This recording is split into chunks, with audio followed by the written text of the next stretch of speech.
Салам достор, жайдын ысык күнүндө кайрадан ысык саламы менен эң мыкты шоу кайрадан уланмакчы. Жананын алпарчысы мен эң Мыктыбек Мукаев. Анда эмесе биз баштайбыз. Let's go.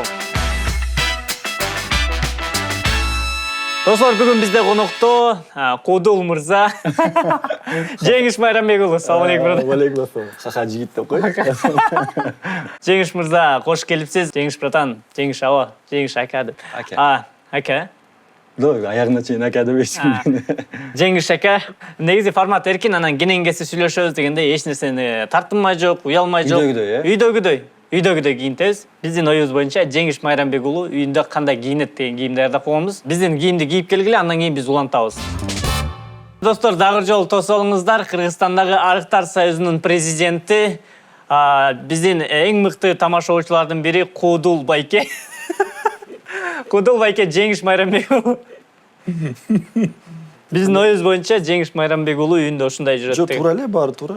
Бирок сигара эме, анан чоң телефондор бар го, антеннасы минтип чыгып турган.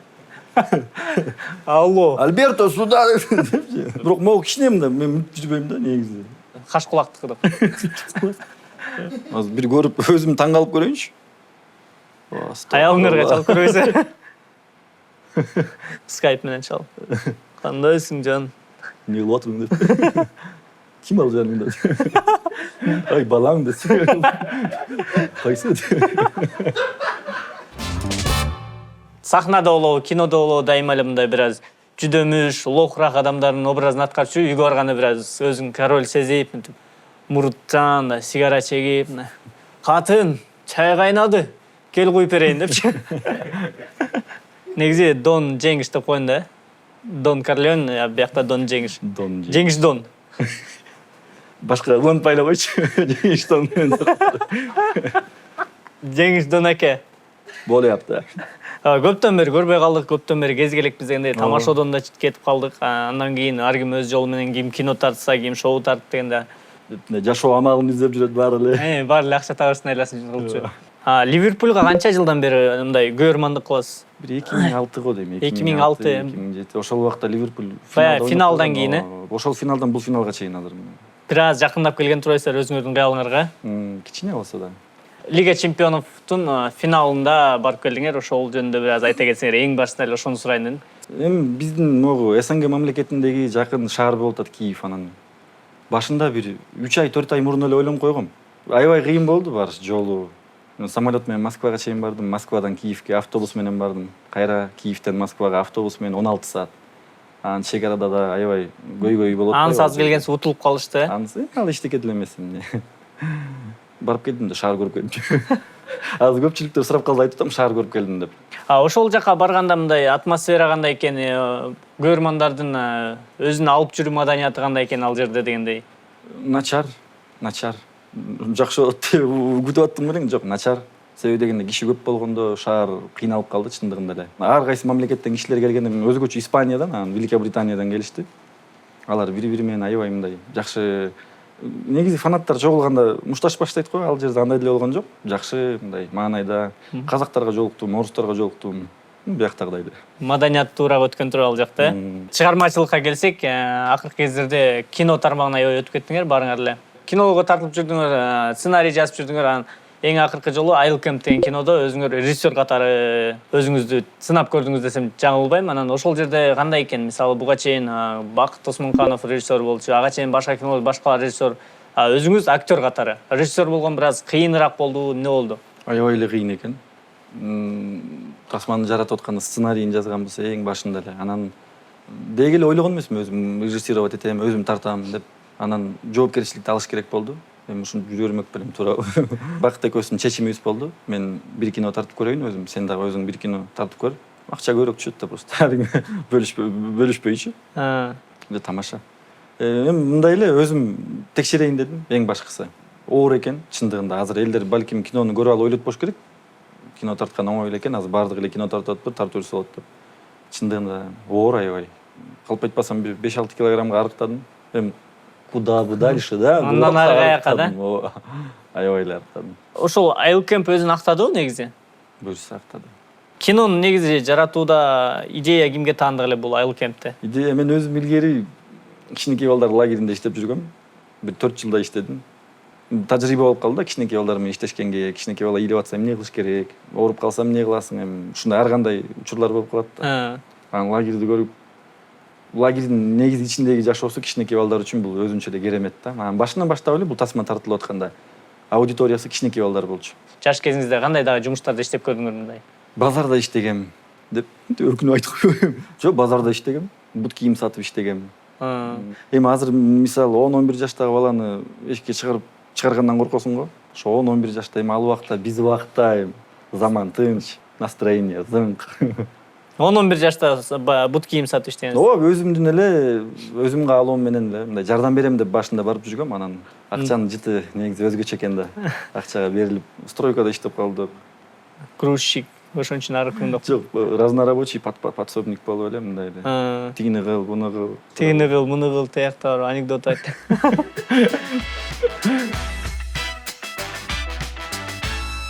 Оюн болот, азыр бизде эмоция деп аталат. Мен кандайдыр ситуацияларды айтып берем. Силер ошого ылайыктуу өзүңүздүн бетиңиз менен, только беттин жардамы менен кыймылдап, эмоция менен көргөзүп бериш керек да. Кеттик. Сиздин машинаңызды уурдап баратат. Жакшылап карасаңыз, рулда аялыңыз отурат. Парковка кыла баштады. Жанында машиналар көп. Бир кезде эле кычыраган Lexus'ты сүзүп алды. Ал Lexus сиздин экинчи машинаңыз болчу. Сиз бул Lexus'ты бүгүн сатайын деп жаткансыз да? $30,000 уже сүйлөшүп койгонсуз. Сиздин аялыңыз ошол жерден дароо эле курбу кызына чалып, Lexus'ты $5,000 сатып ийди. Ал кыз сиз сүйлөшүп койгон кишинин аялы экен.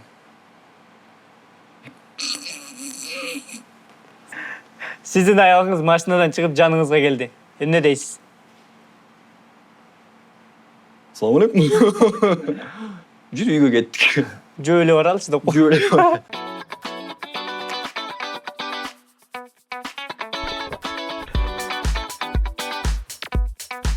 Позитив жетишпей жатабы?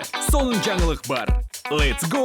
Билектерди таратат. Өзүңдүн билегиңди капкактын алдынан таап ал. Сени 500 велосипед, 1000 скейт жана 2000 шлем күтөт. 5000 топ. Акциянын толук шарты Let's go Check It KG сайтында. Бегиш менен болгон конкурстун жыйынтыгын чыгара кетсек, жеңүүчү болуп Бажу Асранбеков деген көрөрманыбыз аталды. Аябай кооз сөздөрдү уйкаштырып, эң мыкты ырсаптарын түзүпсүз. Сизди чын жүрөктөн куттуктайбыз, азаматсыз. Бажу жакында сиз белегиңизди алып кетсеңиз болот. Жана ошондой эле бардык көрөрмандарга, эң мыкты ошону көрүп атканыңыздарга чоң рахмат. Алдыда ой пикирлериңизди жазганыңыздар үчүн андан да чоң рахмат айтмакчыбыз. Негизи тамашоо бүттү, баарыбызга белгилүү бул легендарлуу тамашоонун командасы эсте калды болуш керек. Мен ошо жаңыдан ойноп баштаганда ошол легендарлуу тамашоо командасы Астанада күчтүү команда болчу негизи. Мен негизи тамашоонун курама командасы. Курама командасы. Жаңы мен ойноп баштаганда мен эсимде ошо Астанага барып жакшы жеңиштерге жетишип дегендей. Астанага бардыңар, андан кийин Сочиге бардыңар, андан кийин Премьер-лига бардыңар, бирок кандайдыр себептер менен ошол легендарлуу тамашоонун курама командасы чачырап кетти да. Буга эмне себеп болду? Башкы себеп. Ошол убакта эле балдар үйлөнүп, жайланып, кээ бирлердин балдары бар болду. Кээ бирлердин балдары бактын баласы азамат болушту койсун. Анан эми билбейм, ар ким эме кылгысы келди го дейм. Өзүн өзү иштегиси келди го дейм. Жөн эле. Эми кандай десем, КВН деген бул сонун нерсе да, бул мектеп, аябай чоң мектеп. Бирок акча жок ал. Эми кандай десем, барасың, ойнойсуң, келесиң, убакыт кетет. Анан үй бүлөнү багыш керек болуп калды кээ бирлерге. Ошо тараганын силер кандай билдиңер? Мисалы, мындай эле бир өңүргө чалып туруп тарадык деди. Баарыбыз чогулуп, анан бир чечимге келдик. Баарыбыз добуш берип, сүйлөшүп, кандай кылалы, эмне кылалы деп эле. Башында от бар болчу да, көздө от бар болчу. Анан ошол от өчүп калды. От өчүп калды. Свет өчүп калды. Отун жок калды, ширеңке түгөндү дегенде, э? Тамашоо бүткөндөн кийин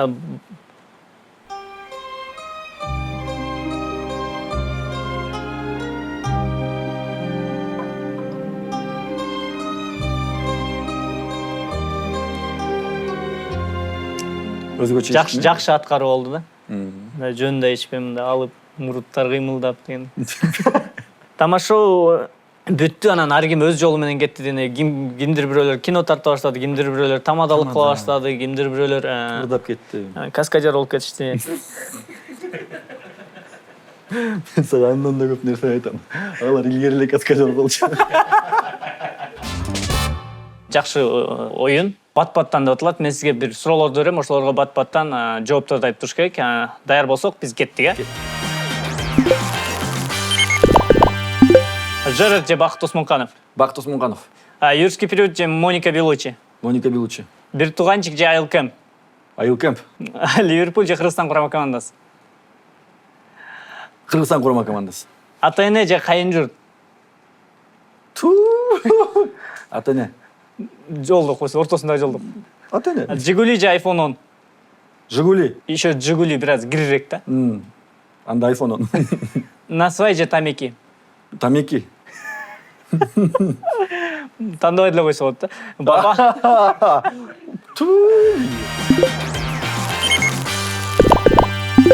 Сценарист болгондо сиздер мисалы сыр болбосо бир киного канча акча төлөнөт? Биз илгери Герой моей девушки деген тасма бар болчу. Ошол тасманын сценарийин жазганбыз. Анан мен ошол тасмада аткаргам. $4000 алганбыз. 2 киши. Акыркы эң эле популярдуу аябай кассаны Казакстанда да Кыргызстанда да жакшы чогултту деген Поисках мамы деген жакшы кино тасма чыккан. Ошо кинодо силердин ролуңар кандай эпизодду аткардыңар, андан сырткары Бакыт байке экөөңөр мындай негизи сценарист катары катыштыңар да. Ошол жерде кандай болду? Пайызын алганбыз. Себеби дегенде канчалык сценарий жакшы болсо, канча биз мисалы бизде кызыкчылык бар да, пайызды алыш эми кичине болсо да пайыз кинонун сапатына. Ошондуктан сапатты аябай сонун жазып, аракет кылып мындай. Менин оюмча сценаристтер көпчүлүк учурда мындай пайызын алса туура го дейм. Башкача айтканда сценарий биздики бекер. Сценарий бекер, бирок пайыз чоң. Эми жашоо ушундай болуп калды эми. Деп актанып баштайм. Руслан байке кокустан көрүп калса айтат да, жеңиш айтпадыбын беле деп. Жок, антип айтпайт деле. Анда канча? Эми ар кандай пайызга жараша. Кээде 100%га чыгып кетет. Ар кандай. Жо, ошондо бир пайыз коюлат да. Жаман шүмшүк бекем. Жаман качып атасыздар да? Жок, качкан жокмун. Отурбайм. Отурбайм. Төлөп берген, эң негизгиси. Буйруса. Мындайча айтканда бир болжол менен бир 20% бар беле? Ой, жетпейт, көп эле жетпейт. Где-то бир 15 менен 10-дун ортосунда турат, Бул коммерциялык эме деп коет да, коммерческая тайна деп коет го. Коммерциялык сыр. Бирок бир нерсесин айтайын. Байып кеткен жокмун. Кедейде болгон. Бирок шүгүр. Жетти. Май. Көпчүлүгүбүз жакшы билген, жакшы көрүп калган тасма бул бир тууганчик. Бир тууганчик тасмасы жаңылышпасам 1 жылдай прокатта турду. Бир тууганчиктин уландысы чыгабы, ошо аягында кандайдыр намек кылып кеткенсиңер да? Бул бир эле сенин кызыкчылыгың экен. Жок, чындыгында көп адамдар башында сурап аткан. Бир тууганчиктин экинчиси чыгабы, качан чыгат. Убакыт өтүп кетти. Анан керек болсо YouTube'да жанагындай бир тууганчик 2 деп туруп ичине шаардык келин шарапаты тыгып аткандар болот. Негизи ошондой. Мүмкүн. Бирок анын үчүн эми бир убакыт өтүш керек да, бир убакыт өтүп, эл кичине унутуп эмес. Себеби дегенде азыр жаңы жылдык жана огонек деп коет го, ошол болгон сайын жаңы жыл маалында 31-декабрда бир тууганчикти көрсөтүп атат. Эл жыл сайын жок дегенде бир жолудан айла жок көрүп атат ошону. Анан эми кызыкчылыгы бар элдин экинчи бөлүгүн көргөнгө. Азыр бизде оюн жаман болбогон тамашалар деп аталат. Биз экөөбүз бири-бирибизге болбогон, эч качан сахнага алып чыкпаган тамашаларды окуйбуз. Даяр болсок, кеттик.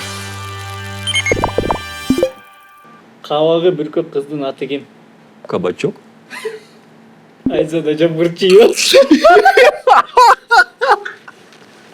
Добурдун аялы эмне деп айтат жинне тийген сайын? Не деп? Будь добрый, пожалуйста.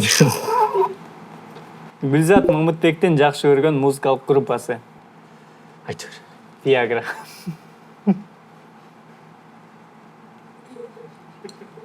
Султан Садыралиевке кыргызча сөгүнбө десең эмне деп айтат? Не деп айтат? Шишең. Барселона менен Чыпалак Батырдын кандай айырмасы бар? О, Кудай. Барселонада Месси бар, Чыпалак Батырда Месси жок. Азамат Байматов сүннөткө отургузуп иштесе кандай болмок? Кандай болмок? Баарыныкы кыйшак болмок.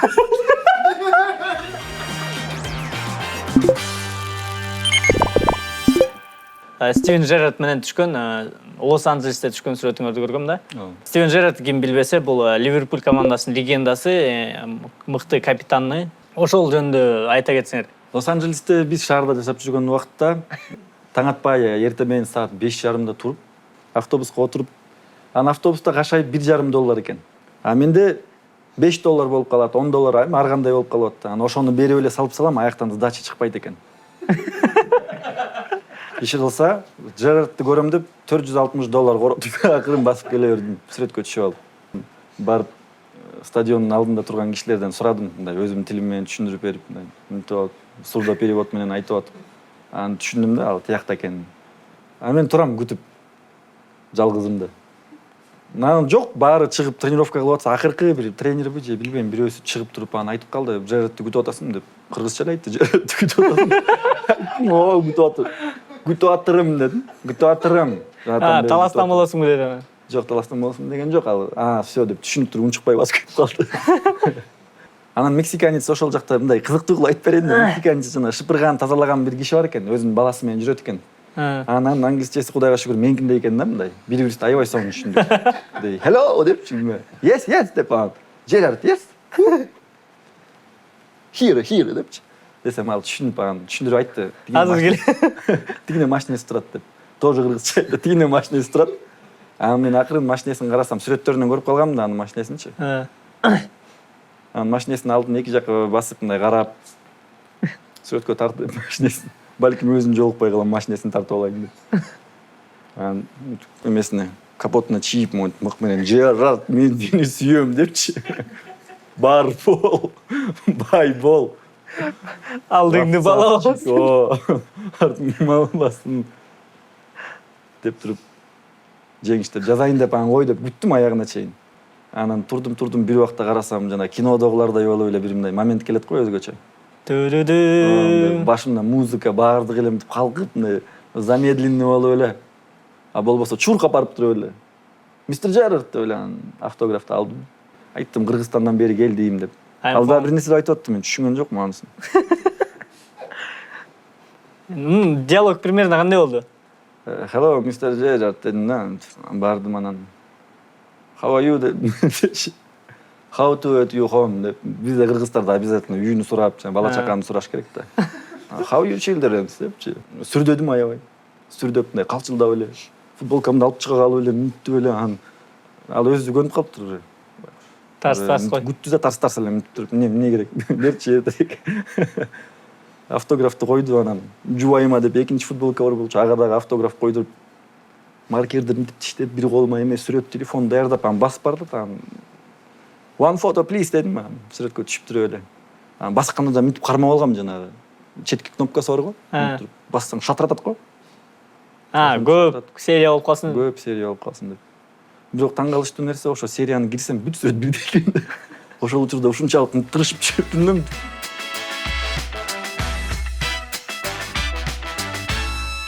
Бизде оюн мындай атайын неме бар го, жана стоматологический мындай ооз косоганчы, ошону сабап алып бири-бирибизге мындай күлкүнүчтүү анекдотторду айтып берели деп атабыз да.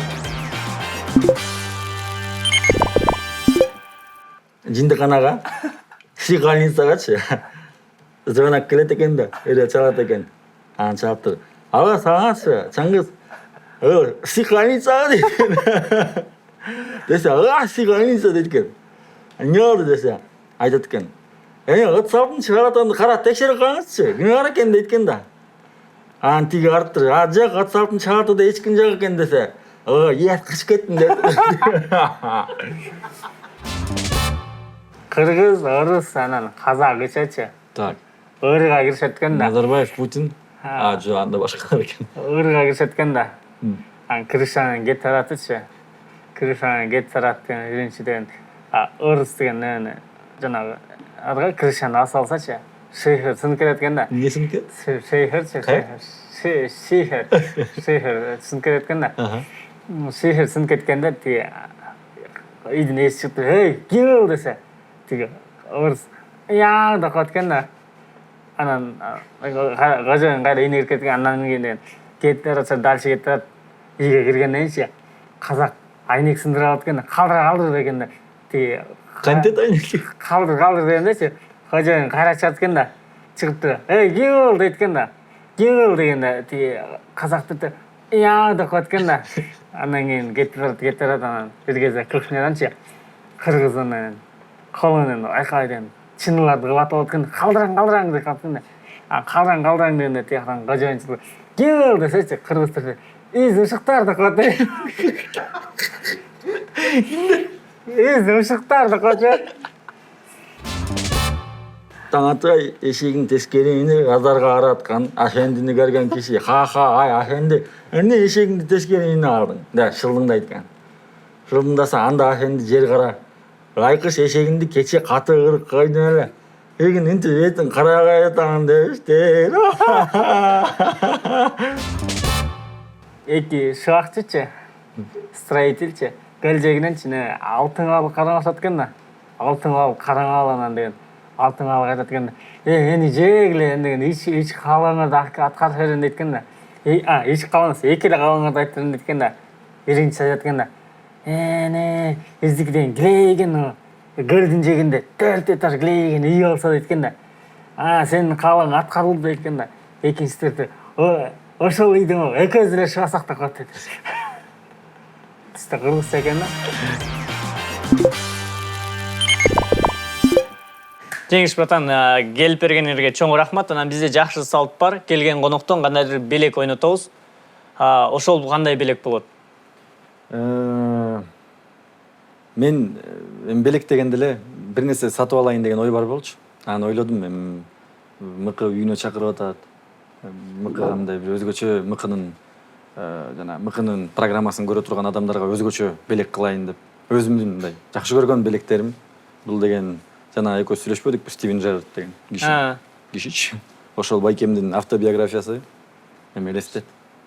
Стивен Джерардтын автографы менен могул жерде өзү автограф коюп берген. Ошол китеп жана Ливерпуль командасынын шарфы. Бул өзүмдүн буюмдарым көп колдонгон. Моюн оромо, кандайча көп колдонгон эмесмин. Буну окуп бүтүп койгом эми. Бирок буну футболго алып барган эмесмин да. Кышында эле üşөгөндөн ороно алып жүргөм ошо. Бул кайдан келди эле шарф негизи? Шарф өзү калп айтпасам Турциядан келген. Турциядан, Себеби аякта арзан экен ошо. Жакшы берип койсоңуз. Достор, жакшынакай белек болуп атат. Бул Стивен Джерардтын өмүр баяны жана ошондой эле Ливерпуль командасынын моюн оромосу. Буга кошуп биз өнөктөшүбүз Let's Go'дон жакшынакай шлем кошулмакчы. Муну моюнуңузга орой шлемди башка тагасыз да бул китепти окуйсуз. Бул эки белекти утуп алыш үчүн эмне кылышыңыздар керек? Баарыбыз билгендей эле Жеңиш Майрамбек уулу бул өзү Кыргызстандын мыкты актерлорунун бири. Жеңиш Майрамбек уулу эгер Голливудта тартылса кимдин ролун аткармак жана эмне үчүн буга чейин тартылган кинолордон кандайдыр образдарды айтсаңыздар болот. Эң оригиналдуу жана эң күлкүнчтүү вариант ушул 3 белектин ээси болот. Менимче бул белектер үчүн күрөшүш керек да. Бул белектер аябай эле кыйын белектер болот. Барыңыздар, комментарий жазыңыздар. 1-1 YouTube'дагы 1-1 TV деген каналыбызга катталып, ошол жерде ушул 3 белек үчүн күрөшүңүздөр. Чоң рахмат братан. Иштек эмес. Мыкты эң мыкты шоу, эң мыкты шоу, мыкты эң мыкты шоу, шаң менен өтүп жашоо, мыкты эң мыкты шоу, эң мыкты шоу, мыкты эң мыкты шоу, шаң менен өтүп жашоо. Биздин конок болуп кет, мыкты курт суроолоруң бер, сырдашалы жылуу маек куруп жазып жер. Биздин конок болуп көр, сүйүнө жан дүйнөң өзү, бизде жалгыз чындык сөз, жалганды өзүңдөн бөл. Мыкты эң мыкты шоу, эң мыкты шоу, шаң менен өтө жашоо, бал менен өтө жашоо. Чын жүрөктөн сырдашуулар, бирге жетебиз ашууга, кызыктуу дүйнөгө кирип кел.